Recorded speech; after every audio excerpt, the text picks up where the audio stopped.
Orang dunia berkata tahun sukar. Banyak orang takut dengan free trade, perdagangan bebas, ASEAN, Cina. Banyak orang gemetar, ketakutan.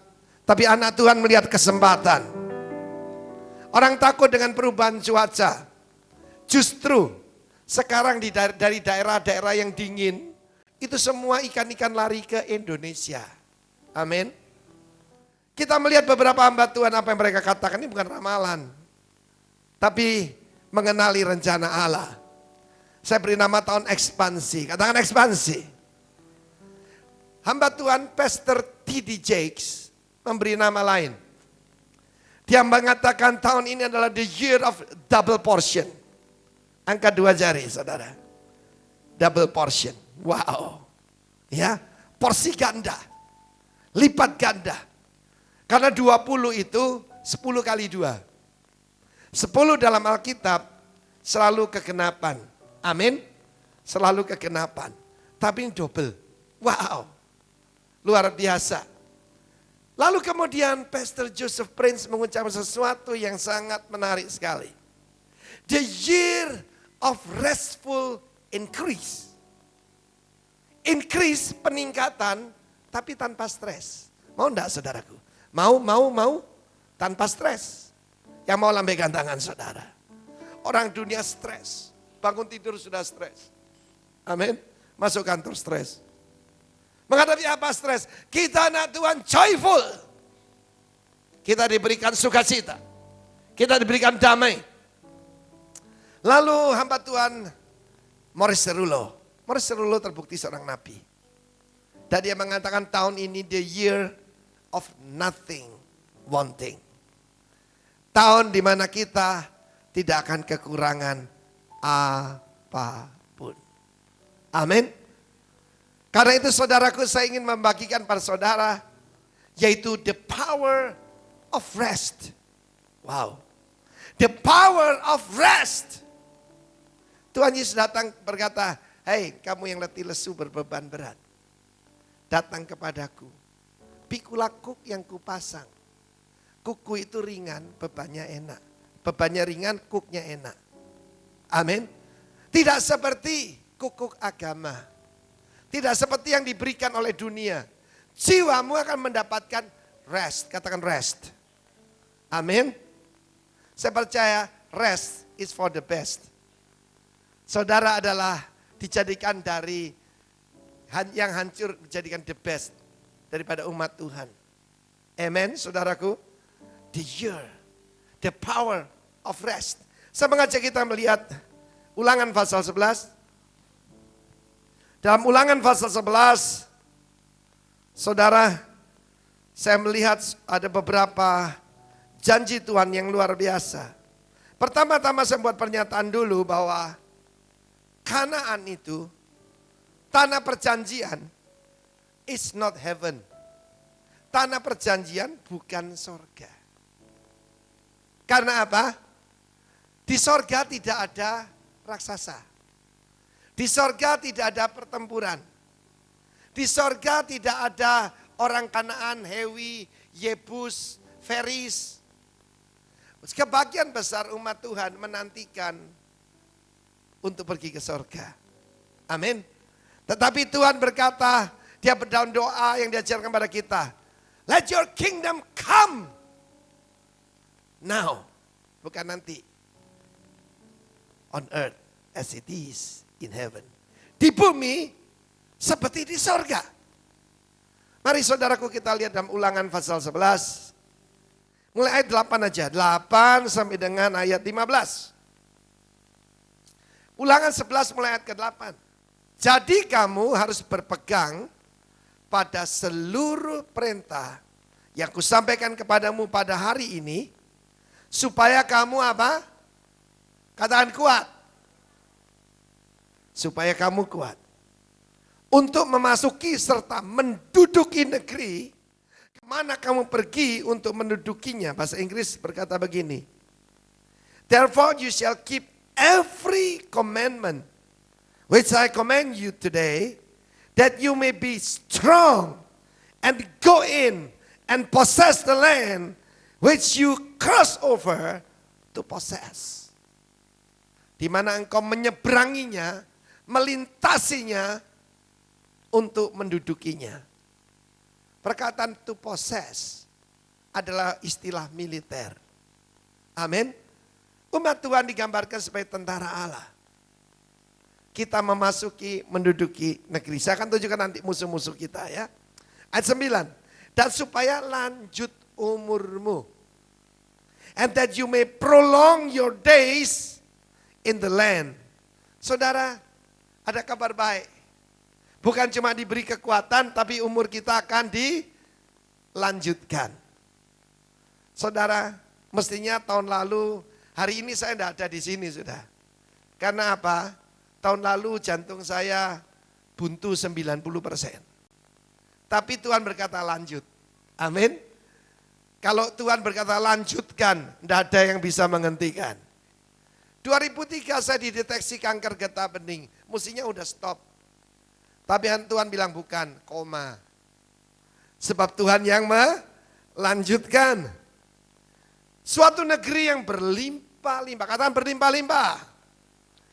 Bukan pas-pasan. Pas-pasan itu padang belantara. Sebab negeri kemana engkau masuk untuk mendudukinya, istilah militer lagi, possess. Bukanlah negeri seperti tanah Mesir, dari mana kamu keluar yang setelah ditabur dengan benih harus kau airi dengan jerih payah, seakan-akan kebun sayur. Tetapi negeri kemana kamu pergi untuk mendudukinya, ya negeri yang bergunung-gunung dan berlembah-lembah, yang mendapat air sebanyak hujan yang turun dari langit. Suatu negeri yang dipelihara oleh Tuhan Allahmu, mata Tuhan Allahmu tetap mengawasinya dari awal sampai akhir tahun. Tanggal ayat 12 ini kasih merah. Mengapa? Tanggal 16 September 2009, kita tuh ganti tahun, tahun Yahudi. Dan tahun Yahudi itu tahun Ain, tahun mata. Tuhan mengawasi engkau. Amin. Beritahu kiri kanan saudara, Tuhan mengawasi engkau. Ya, amin. Tuhan mengawasi engkau. Dari apa? Dari awal sampai akhir tahun. Buat lingkaran besar. Kalau suamimu khawatir gini kan. Amin. Kalau istrimu ngomel khawatir, katakan. Ayo semua begitu. Dari awal sampai akhir tahun berikan tepuk tangan buat Tuhan. Tidak ada Tuhan seperti dia, amin. Jika kamu dengan sungguh-sungguh mendengarkan perintah yang kusampaikan kepadamu pada hari ini, sehingga kamu mengasihi Tuhan Allahmu dan beribadah kepadanya dengan segenap hatimu dan segenap jiwamu, maka Ia memberikan kepadamu apa? Hujan. Untuk tanammu pada masanya, hujan awal dan hujan akhir, sehingga engkau dapat mengumpulkan gandummu, anggurmu, dan minyakmu. Dan Dia akan memberi rumput di padangmu untuk hewanmu, sehingga engkau dapat makan dan menjadi kenyang. Karena itu jangan pakai istilah, jangan buka toko namanya Kanaan. Sebab Kanaan itu artinya jelek, saudara. Sedikit saya akan tunjukkan musuh-musuh yang kita hadapi. Pertama Kanaan. Kanaan itu saudara artinya rendah. Artinya cuma cari keuntungan. Dan arti yang utama Kanaan itu ketamakan. Yang paling perlu dihadapi dalam tahun ini adalah ketamakan. Sebab apa? Lebih gampang, saudaraku, diajak melarat daripada diajak sugih. Amin. Saya ulangi sekali lagi, lebih gampang diajak melarat daripada diajak sugih. Satu kali ada seorang pengusaha Surabaya, saya masih ingat. Tahunnya saya masih ingat sekitar, bahkan masih mau tahun 91. Ketika rame-ramenya bisnis di Bali berkembang. Dia datang pada saya dengan wajah yang kusut. Pak, saya punya masalah, Pak. Ya kenapa, Pak? Tolong didoakan nih, Pak. Nah, apa itu masalahnya? Ini tanah saya mau ditutup. 90 miliar. Loh, saya kan bilang bagus. Nah, itu masalahnya, Pak. Nah, apa masalahnya? Persepuluhan. 90 miliar persepuluhannya 9 miliar, kan terlalu banyak itu Pak. Tolong didoakan. Oh, saya bilang oke. Saya akan doakan supaya transaksinya gagal.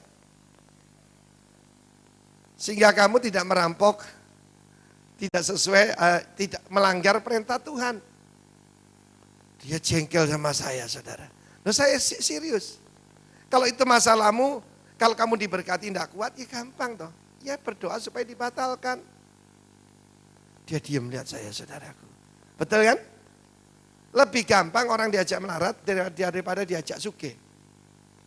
Tahun ini double portion. Saya mengalami orang-orang yang sederhana, mengikut Tuhan dengan segenap hati, holy follow the Lord. Begitu mereka kaya raya, mereka terkena kanaan. Penyakit kanaan itu ketamakan. Arti lain daripada kanaan adalah trader, pedagang. Dengan Tuhan itu hitung-hitungan. Saya secara bergurau sampaikan orang Hokkien itu kenal 3C. 3C apa yang nomor 1? Cengli, betul. Kalau orang cengli, usahanya maju. Kedua mesti cincai. Coba semua begini. Cincai, ya, amin, cincai. Ayo, gini. Cincai. Baru cuan. Baru untung. Tetapi Kanaan adalah penghuni utama. Saking banyaknya bangsa Kanaan ini yang terutama kita hadapi. Roh jahat paling berbahaya. Ada orang tanya saya, Pak, roh jahat paling berbahaya apa Pak? Apa seks, apa pornografi? Saya bilang bukan, mamon. Amin. Yang paling sulit ditundukkan. Saya pernah ditanya orang, Pak, roh jahat yang paling gampang manifest. Ini pertanyaan teologis. Amin. Saya bilang paling gampang manifest adalah roh mamon. Tidak percaya? Persembahan misi. Manifest, saudara.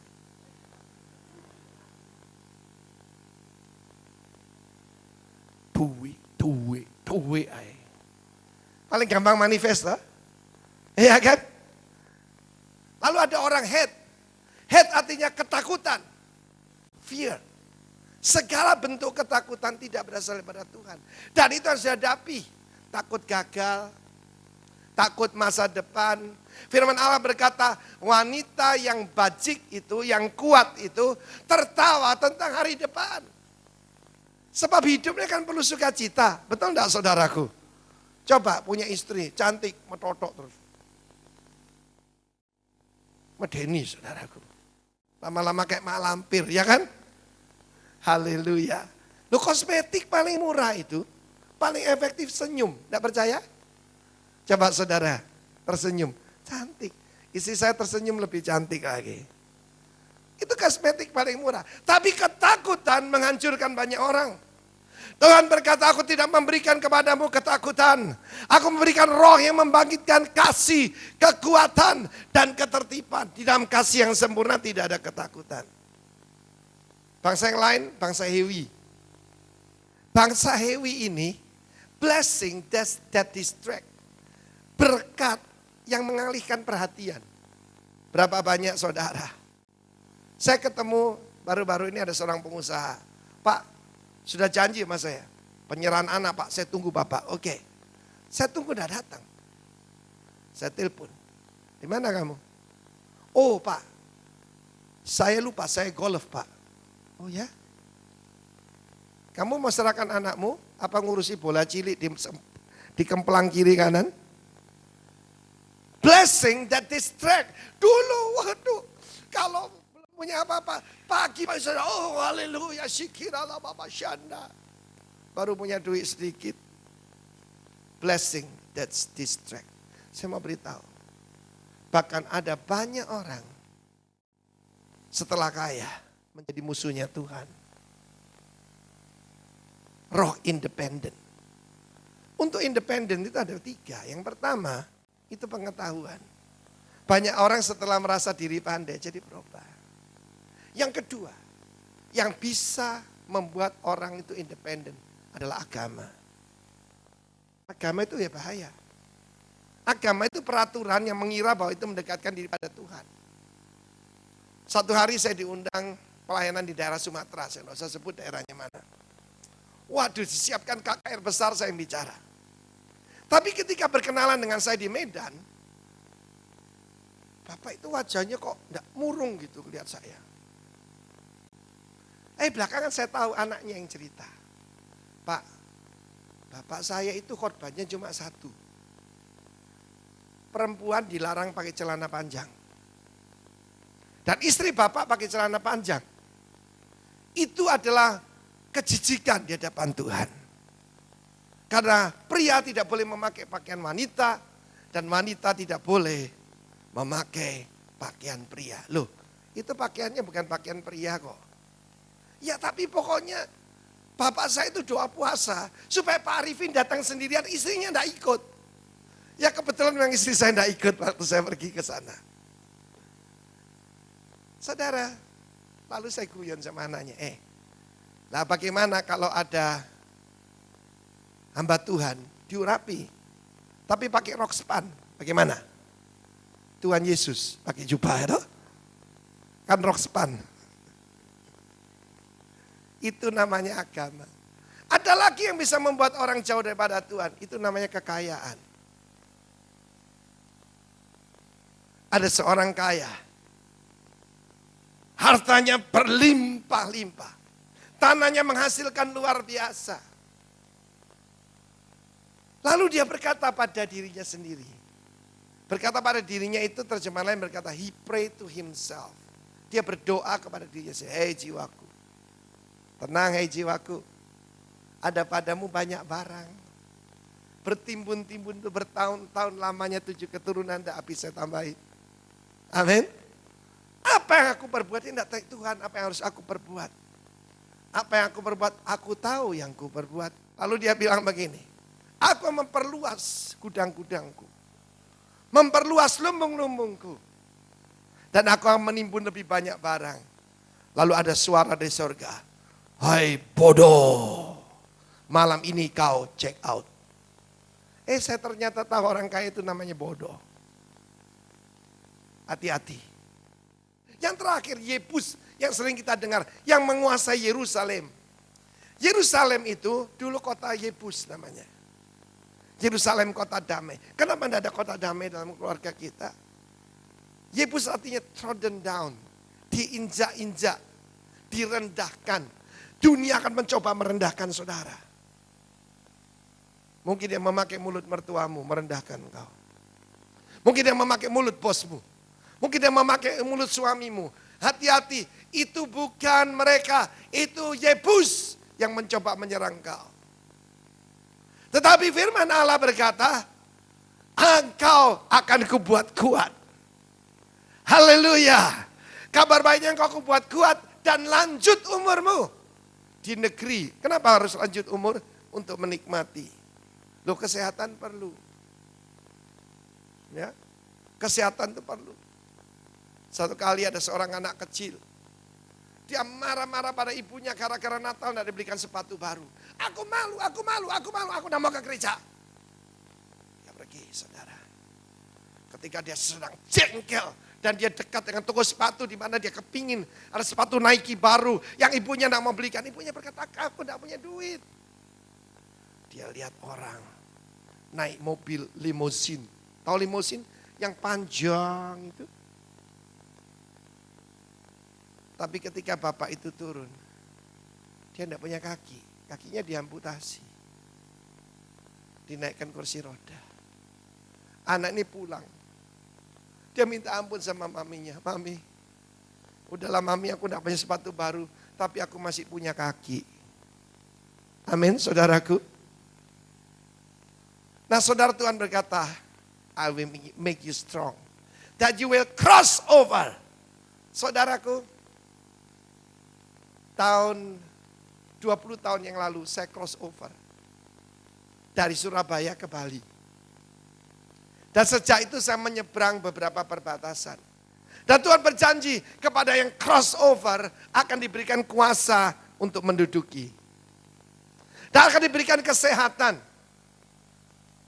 Yakub Esra adalah seorang motivator yang hebat. Saudara pernah dengar Bapak Yakub Esra, power character? Hebat kan?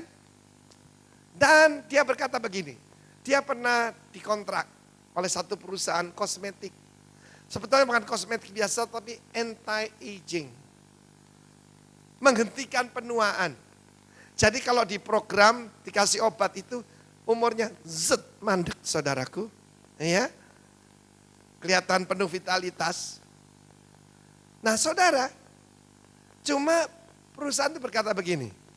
Cuma ada satu musuh yang kita tidak bisa kalahkan. Yang tidak bisa sampai kita menghentikan ketuaan. Apa itu?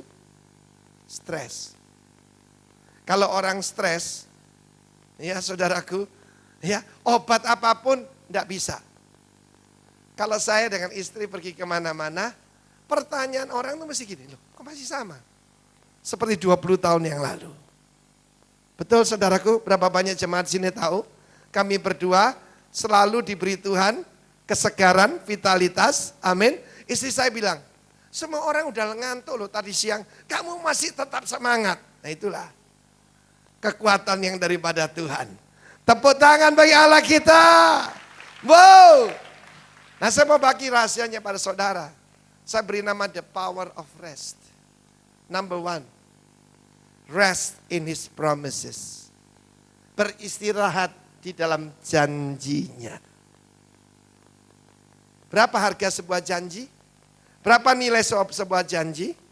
Tergantung siapa yang berjanji. Ya. Kalau ada orang memberi persembahan, kebanyakan janji iman. Yang bagian tim bendahara lihat.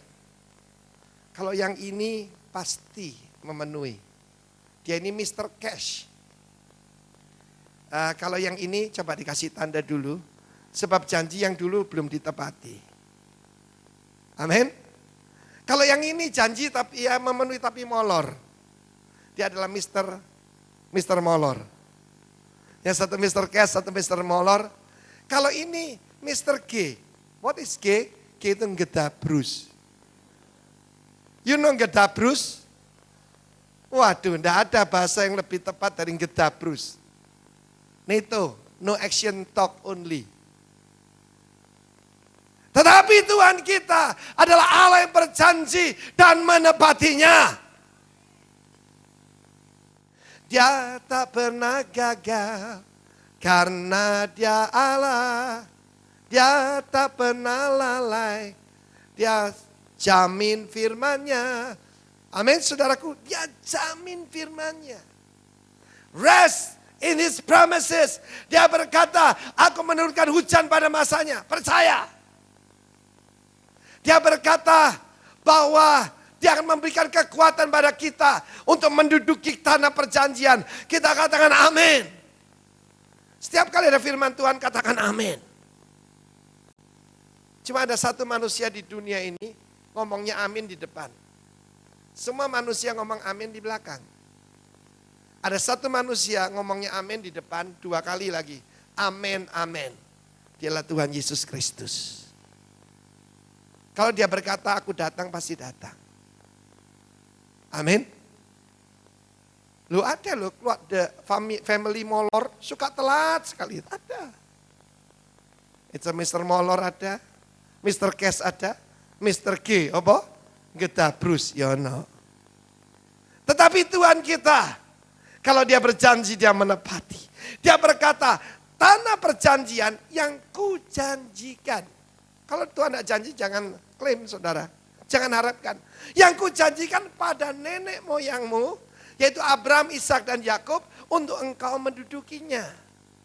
Tapi Tuhan berkata engkau bukan menerimanya. Engkau harus mendudukinya. Menduduki itu dengan kekuatan. Yang pertama. Rest in his promises. Lihat siapa yang janji. Kalau Tuhan yang janji. Allah bukan manusia sehingga dia berdusta. Allah bukan anak manusia sehingga dia menyesal. Tidak mungkin dia janji tidak menepati, tidak mungkin. Saya punya seorang teman, kalau janji itu tidak pernah menepati. Dan memang orang itu tidak pernah berhasil dalam hidupnya. Dia termasuk family G itu tadi. Gedabrus. Amin saudaraku. Tetapi kita sebagai umat Tuhan, kita harus memegang janji. Nilai-nilai utama gereja kita. Keluarga besar kita adalah light. Katakan light. Ya, dulu HIT, humility, integrity, truth. Belakangan ini berkembang jadi 5. Light. Nomor 1 apa? Loyalty. Wow. Jarang enggak yang loyal saat ini? Yang boleh masuk ke tanah perjanjian Kaleb dan Yosua. Kaleb itu artinya anjing. Anjing itu setia. Sampai di Jepang pernah dibuatkan patungnya anjing. Pernah dengar itu? Kejadian benar. Ada anjing yang setiap pagi orang Jepang itu, waduh, selalu tepat waktu. Jam berapa dia harus naik kereta api. Saya pergi ke Jepang pertama kaget-kaget. Karena apa? Orang Jepang itu begitu duduk, baca buku. Kok bisa loh sambil kelihatannya tidur-tidur. Dekat ting, dia turun. Wah, jadi hidupnya itu rutin kayak jam. Dan anjingnya mengantar jam berapa. Dan kemudian kalau tuannya pulang, anjingnya sudah menunggu di situ. Satu hari tuannya kena serangan jantung. Dan tidak pulang. Tidak pernah pulang, meninggal. Dikremasi. Tapi anjingnya tetap menunggu. Setiap hari pada jam yang sama, dia tunggu di stasiun itu, nunggu tuannya yang tidak pernah pulang. Sampai anjing itu mati. Lalu anjing ini dibuatkan patung untuk mengingatkan yang kaki 2. Jangan kalah dengan yang kaki 4. Amin, saudaraku. Tuhan kita adalah Allah yang berjanji. Bagian terakhir pada light adalah truth. Siapa yang boleh naik ke gunung Tuhan? Mereka yang suci hatinya. Bersih tangannya, di mulutnya tidak terdapat dusta. Kalau ngomong tuh enggak bias. Enggak kepada yang satu ini, kepada yang satu itu. Bibirnya enggak dolak-dalik. Sebab yang lidahnya bercabang itu ulo. Amin. Manusia diciptakan seperti Tuhan. Karena itu kalau manusia berdusta, langsung terjadi reaksi kimia di tubuhnya, ya kan? Jadi pertama-tama rest in his promises. Kedua saudaraku, rest in his ability. Istirahat di dalam kemampuannya. Ini ngomong sendiri nih, kalau ada pembangunan, lalu ada janji iman. Satu hari ada orang memberikan janji iman. Besar. 250 juta rupiah. Lalu oleh tim bendara karena kita butuh, ditelepon. Apa kami bisa terima janji imannya? Bukan nagih, diingatkan. Kan manusia al-insan. Artinya si pelupa, jadi diingatkan. Ternyata cuma dulalit. Itu nomor kosong, saudara. Itu fiktif. Namanya itu ditulis nama pendeta terkenal. Ternyata fiktif, saudara. Dilihat kalau pendeta yang disebutkan tadi, mampu dia berikan 250 juta, mampu. Tapi dulalit. Sama beritahu saudara, kalau saudara mau mengalami hidup bebas stres, trust and rest in his ability, not in your own ability. Kenapa manusia stres? Dia menghitung kemampuannya sendiri. Itu yang terjadi pada Saul, bedanya dengan David. Sebab ketika Saul melihat Goliat, Saul itu tinggi. Satu kepala lebih tinggi daripada orang Israel. Jadi berarti tingginya 190, hampir 2 meter. Saya kan pas bandrol 170, pas bandrol ini saudara. Dia 20 cm lebih tinggi, saya segini Saul. Jadi kalau dia berdiri pokoknya kelihatan kepalanya. Tetapi ketika Goliat muncul, tingginya 3 meter. Wah, pemain NBA, Yao Ming cuma 2 meteran. Itu 3 meter. Nah ketika Saul mengukur dirinya dengan Goliat, dia jadi kecil. Lalu dia ketakutan, dia sembunyi dalam kemah, dia buat sayembara. Siapa berani menghadapi Goliat? Siapa bisa mengalahkan? Akan kuberikan putriku. Kuberikan harta yang banyak. Dan keluarganya dibebaskan pajak. David dasar Yahudi saudaraku. Dikalkulasi sama dia di sweep. Wah, haya. Bebas pajak. Dikasih putri raja. Dikasih kekayaan. Gua jadi gembala. Why not? Lawan siapa? Saudara, kalau orang tinju itu sama berat badannya. Jadi kalau kelas layang dengan kelas layang, kelas welter dengan kelas welter, ini David lawan Goliat. Saya percaya David normal lah setinggi saya, 170. Tetapi musuhnya itu 3 meter. Cuma David tidak mengukur dirinya dengan Goliat. Dia bandingkan Goliat dengan penolongnya. Itu Yahweh. Amin. Yahweh saudara, dengan Tuhan. Dan dibandingkan dengan Tuhan, dia mengukur langit cuma dengan jengkal tangannya. Tuhan mengukur samudra cuma dengan lekuk tangannya. Pulau-pulau cuma seperti debu halus. Kalau debu halus berarti lebih kecil ya debu. Lebih kecil ya debu namanya bleduk. Cucunya debu. Amin saudaraku. Ketika dihadapkan dengan Tuhan, Goliat kelihatan kecil. Trust and rest in his ability. Satu kali ada seorang tentara, zaman dulu nih, dia main judi. Dia kalah judi, dan dia pertaruhkan semuanya. Dan waktu itu dalam keadaan stres, dia tulis surat perpisahan, dia mau bunuh diri. Dan dia tulis, maafkan aku. Dia tulis surat pada orang tuanya, pada istrinya. Lalu dia cerita, kenapa dia bunuh diri. Saking ngantuknya, saudara, terakhir dia tulis, siapa yang bisa bayar utang sebesar ini? Saudara, dia ketiduran. Tentara jaga malam ketiduran. Apa hukumannya? Hukuman mati. Dia tidak usah bunuh diri, dia akan ditembak, saudara. Dan malam itu, Kaisar Rusia namanya Tsar Rusia namanya Alexander. Suka jalan-jalan di tengah-tengah camp tentara. Pakai pakaian biasa. Orang tidak tahu, bahkan mungkin waktu itu pakai pakaian tentara yang biasa aja, pakaian prajurit. Dia melihat, di situ ada tentara ketiduran. Ketika dia lihat surat itu, siapa bisa membayar hutang sebesar ini? Lalu dia tanda tangan, Alexander Ken. Dia kasih tanda tangannya, Kaisar Rusia. Begitu bangun, tentara yang mau bunuh diri dia lihat, siapa bisa bayar hutang sebesar ini? Jawabannya Alexander Ken. Dia mengenali tanda tangan kaisarnya. Wah, saudaraku, dia bersuka cita. Dan dia datang kepada siapa? Kepada bendahara. Bawa suratnya kaisar. Hutangnya dibayar, saudara. This is a true story.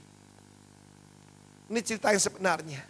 Mungkin kau berkata, siapa bisa menyelesaikan masalahku? Siapa yang bisa menyelesaikan masalah sebesar ini? Saya jawab, Jesus can. Yesus sanggup. Yesus bisa. Dia sanggup. Yesus sanggup melakukan perkara yang besar. Dia sanggup, Yesus. Yesus sanggup memulihkan yang terluka, menyembuhkan yang menderita. Dia sanggup memulihkan hidupku. Dia sanggup, Yesus sanggup, Dia sanggup, Yesus sanggup. Tepuk tangan buat Yesus. Haleluya. Silakan Silakan duduk saudara kasih. Ayat pegangan dalam hidup saya adalah tentang jemaat Philadelphia. Kekuatanmu tidak seberapa, tetapi engkau menuruti firman-Ku. Aku memegang kunci Daud.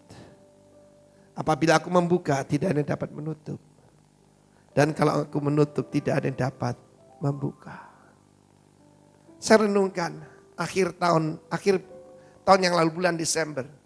Setiap minggu saya meresmikan satu gedung baru. Ya, grand opening daripada Royal Residence, saudaraku, yaitu hari Natal yang lalu. Renovasinya habis 15 M. Lalu kita pergi meresmikan di Bandung. Di Mojokerto. Mojokerto beli tanah untuk gereja. Izinnya sudah keluar, saudaraku. Tepuk tangan bagi Allah kita. 6-7 miliar. Kuta. Itu dengan renovasi 10 miliar lebih. Kalau lihat kemampuan saya, tidak ada. Tapi kalau saya lihat kemampuan Tuhan, I can rest in His ability. Sebentar lagi kita akan bangun, yaitu di Pecatu Geraha. Tanahnya dapat dengan ajaib. Tanahnya 2000 meter, sana 1 meter 2 juta. 4 M. Ya, izin dikeluarkan. Aneh kan saudara? Bangunnya dari mana? Embo, sebab Tuhan yang janji. Lewat Cindy Jacob. Cindy Jacob tahun 2003. 7 tahun yang lalu. You will build a prayer tower in Bali. Dan pembangunannya ajaib. Oh ya, Sheshe, terima kasih Tuhan. I will rest in your ability. Haleluya. Tuhan yang dalam kekayaannya memberikan segala sesuatu untuk dinikmati. He gave all things to enjoy. Haleluya. Ketika kemarin kita melepas Stephen dari rumah. Saudaraku Pak Andrian ini dikasih Tuhan kekuatan. 2 tahun, hampir 2 tahun mantu 3 kali. Ya. Nah saudara, saya bilang waktu itu, mestinya rumahnya Pak Andrian itu tahun 86 udah dilelang. Sudah bukan punyanya. Tapi sekarang Tuhan memberkati luar biasa. Why? His ability. Kemampuan Tuhan. Bukan kemampuan kita. Oke, yang ketiga. Rest in His power. Saudaraku, rest in His power. Kekuatan Tuhan luar biasa. Ya. So tahu bedanya? Bedanya motor yang 1000 cc dengan yang motor yang kumbang yang 50 cc. Itu mau naik tretes itu ngeten. Kalau yang 1000 cc, brum. Haleluya. Amin saudaraku. Makin mesinnya makin gede, itu makin enak. Baru-baru ini saya naik mobil bagus.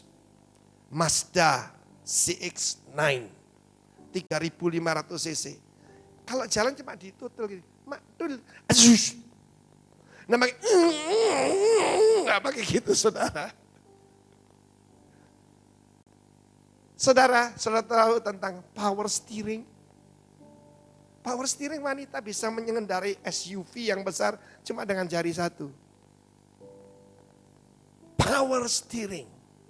Tapi saudara, mobil zaman dulu saya ingat saya dulu punya mobil. Ya, zaman saya melarat dulu punya mobil hardtop. Hardtop ini ahli mesin. Berapa cc Pak? 4.600 ya Pak ya, betul ya? Hampir 5.000 cc. Tapi mesinnya sudah payah. Jadi naik ke tretes itu bukan cuma naik, mundur malahan saudaraku.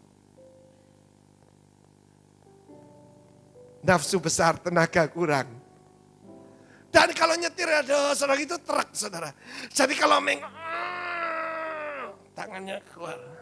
Teman saya, istrinya dikasih mobil hardtop. agak nyepir sedikit, saudara. Saya bilang sama teman saya ini orang kaya. Aneh, istrinya suruh naik hardtop, mesinnya diganti diesel. Dieselnya truk gitu loh, supaya ngirit. Jadi istrinya kalau naik itu anyang-anyangan, saudaraku. Saya bilang, kamu tuh suke, bojomu kamu naikkan, belikan mobil baru. Oh nurut saudaraku, istrinya belikan mobil baru.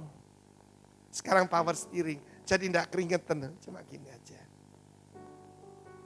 Makin kekuatannya besar, makin sedikit keluar tenaga yang dikeluarkan. Itu poin saya. Wah saudara, saya dulu tidak rest in his power. Baru pelayanan. Zaman dulu, saya masih ingat awal pelayanan. Jangan deh ada ibu pakai konde, saya doakan. Kondenya itu dari sini bisa pindah ke sini. Pak Poi jadi Dunkin Donat. Tahunya gini, dalam nama Yesus. Sekarang saya mengerti rest in his power. Saya khotbah di Sumba, saudara. Di lapangan. Di kota Waikabubak. Itu yang maju ke depan anak-anak kecil. Remaja-remaja. Saya cuma angkat tangan gini. Mereka rebah sendiri. Bukan karena saya belum mandi. Amin. I rest in his power. Teman saya ada satu memang agak aneh. Ini pendeta. Suka makan bawang putih. Kalau dia begini orang rest not in his power. Rest in the bawang putih power, saudaraku. Saudara, rest in his power. Beritahu kiri kanan saudara, rest in his power. Ya, saya lihat orang-orang yang baru pelayanan, orang didoakan tuh ditekuk gini. Ditekuk ini yang geblak saudaraku. Sekarang ya enggak tuh. Saya bilang taruh di sini. Nanti kalau di sini kamu dibilang dorong, taruh sini. Temen aja. Kalau perlu pakai jari ujung. Kalau ada kuasa Tuhan, fus, waras. Terakhir. Rest in his presence. Beristirahat di dalam hadiratnya. Wow. Tenang. Rest. Kita baca Yesaya 28. Ayat 11 dan 12. Sungguh oleh orang-orang yang berlogat ganjil.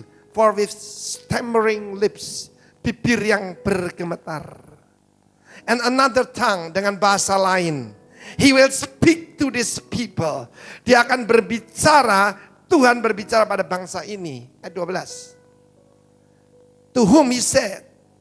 Dia yang telah berfirman pada mereka. This is the rest. Katakan the rest. Rest ya. With which you may cause the weary to rest. And this is the refreshing. Yet they would not hear.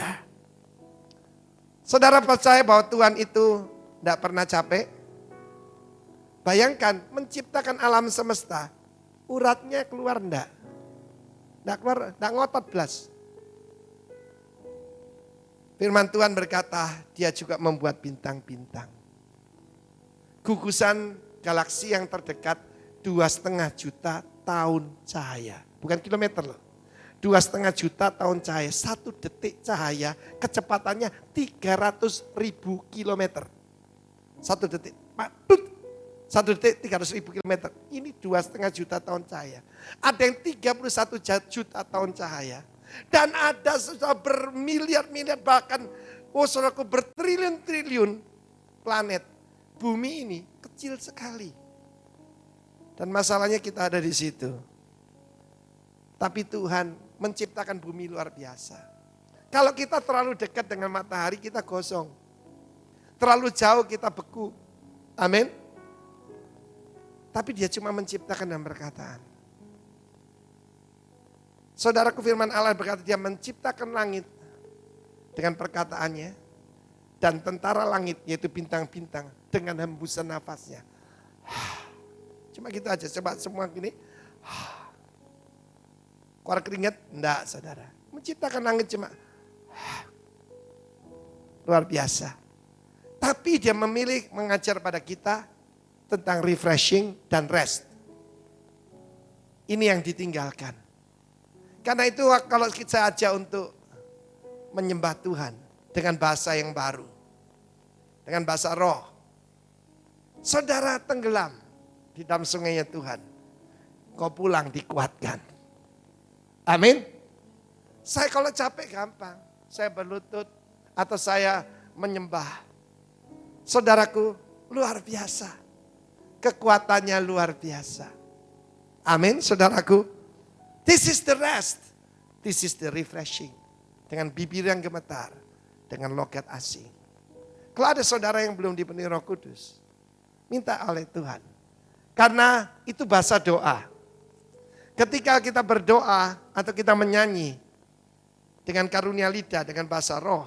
Otak kita tidak ikut bekerja. Berapa banyak saudara mengalami? Saudara tidur tapi otak saudara jalan-jalan. Pikiran saudara jalan-jalan. Coba langsung dirubah bahasa roh. Saudara langsung berubah. Saudara bisa tenang. Saya percaya itu rahasianya. Kenapa setiap kali ada orang berkata pada saya, kau masih seperti 20 tahun yang lalu. What happened 20 years ago? I cross over. Saya menyeberang ke Bali. Satu permulaan baru dalam hidup saya. Saya menurut kepada Tuhan. Sebab itu perintahnya. And the rest is history. Hari ini 120 kota sudah dijangkau. Dan saya mendengar suara Tuhan. Darwin. Saya kontak dengan Darwin. Minggu depan ini Pendeta Samuel Yusuf sudah pergi ke Darwin. Saya direncanakan ada KKR di sana. Dan sebentar lagi ada Rock Darwin. Ketika saya saya percaya Tuhan bisa bicara di kamar kecil. Bisa? Saya akan ketemu dengan seorang pemimpin persekutuan dari Darwin yang bergabung dengan kita. Saya ada di kamar kecil. Tuhan berkata begini. Adelaide. Adelaide. Kalau Melbourne ada kemenakan saya di situ. Adelaide. Saya tidak kenal siapa-siapa. Tapi saya mau menurut Tuhan. Saya tidak berpikir. Saya tidak mau stres. I will rest in His promises. I will rest in His ability. Saya mau istirahat dalam kemampuannya. I will rest in His power. And I will rest in His presence. Haleluya.